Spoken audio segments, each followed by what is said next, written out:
ইতিমধ্যে এটা বিশেষ ঘোষণা যে অৰুণোদয় কোনে পাব আৰু কোনে নাপায়। কোনে পাব অৰুণোদয় আৰু কোনে নাপায়।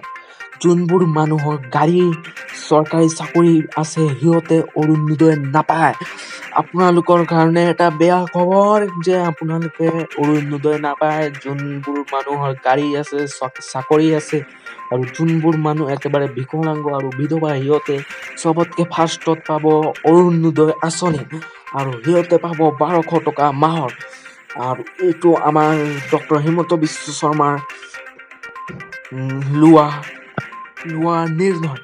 আৰু যোনে অৰুণোদয় ফৰ্ম ফিল আপ কৰি আছে ভালকে ফিল আপ কৰিব।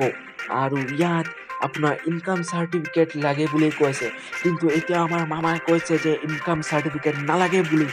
আৰু যোনে এতিয়ালৈকে ফিল আপ কৰা নাই কৰি লওক, কিয়নো ডেট গৈ আছে, আজি লাষ্ট ডেট কৰি লওক। ধেমাজি জিলাৰ পৰা ৰাজীৱ দেৱনাথৰ ৰিপৰ্ট, ধেমাজি ডিষ্ট্ৰিক্ট নেটৱৰ্ক।